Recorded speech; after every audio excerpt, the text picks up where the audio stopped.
Consider this fiber optic cable. An optical fiber cable is made up of thin strands of glass or plastic. These strands carry information between two places in the form of light. As you know, glass is a dense medium that refracts light, but light does not refract inside a fiber optic cable. Do you know why the incident ray does not refract here?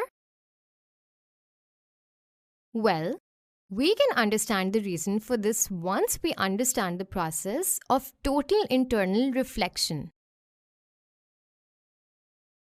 A ray of light passing from a dense medium to a rare medium refracts and bends away from the normal. Here, the angle of refraction is greater than the angle of incidence. When the angle of refraction is equal to 90 degrees, we get a critical angle, denoted by C. In this case, the angle of incidence is equal to the critical angle. But when the angle of incidence becomes greater than the critical angle, then the refracted ray does not enter the rare medium. Rather, it is reflected in the same medium. This is what we call total internal reflection. Going back to the example of the optical fiber, the light ray hits the inside surface of the wall of the optical fiber at an angle greater than the critical angle. Due to this, the light ray reflects within the same medium. Remember, there are two necessary conditions for total internal reflection to happen. 1. The ray of light must be traveling from a dense medium to a rare medium.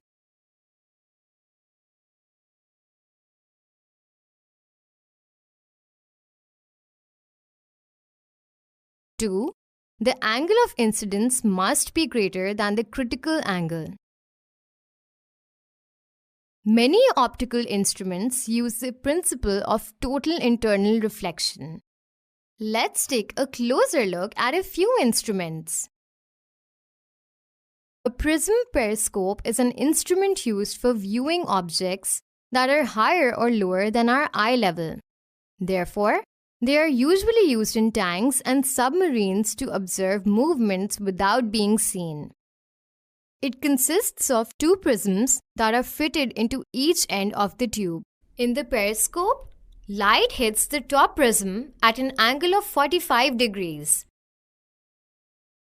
This is greater than the critical angle of the prism, hence total internal reflection occurs. This reflected ray leaves the top prisms at the same angle. It then strikes the bottom prism at an angle of 45 degrees and is reflected into the viewer's eyes. Hence, the periscope directs the light from the object to the observer.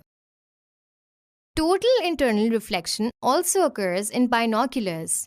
A binocular uses two prisms on each side. The critical angle of a prism is around 42 degrees. When light enters a right-angled prism, it creates an angle greater than the critical angle, causing total internal reflection.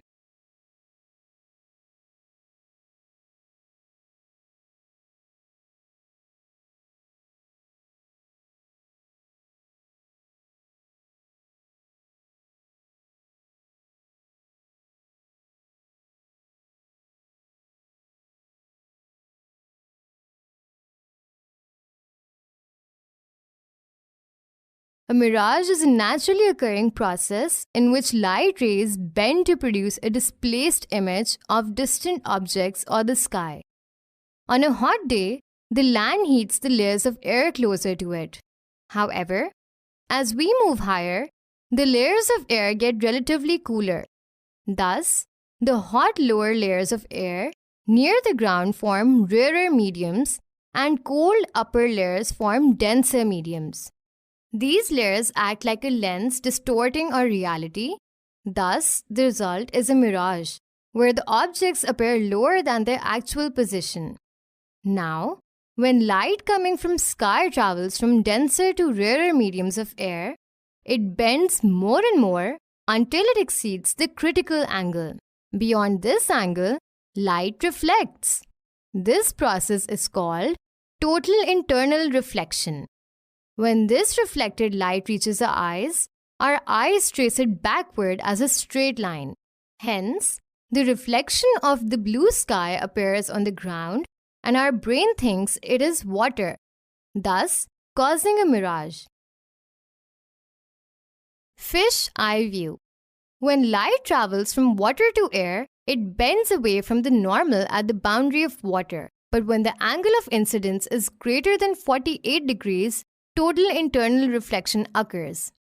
If you were a fish in a pond, when you looked up, you would see the reflected views of the sides and the bottom of the pond. Light refracts towards the normal when light enters water from air.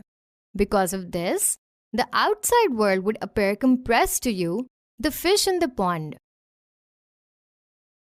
Let us do a quick exercise. Analyze this statement. Take a minute to think and discuss with your friends. On a hot day, the sun heats up the air unevenly. This means we will have numerous layers of air with different temperatures. The layers of air near the ground are hotter than the layers above. Light rays refract while traveling from the cooler rays to the hotter layers. In the layer nearest the ground, total internal reflection occurs. A mirage appears when total internal reflection and refraction happen in these layers. A mirage occurs because of the different densities in each layer of air. The difference is caused by different temperatures. In this video, we learned about total internal reflection and a few of its applications. Total internal reflection occurs when a ray of light travels from a dense medium to a rare medium. Also, the angle of incidence must be greater than the critical angle. Total internal reflection is used in instruments such as fiber optics, binoculars, and periscopes.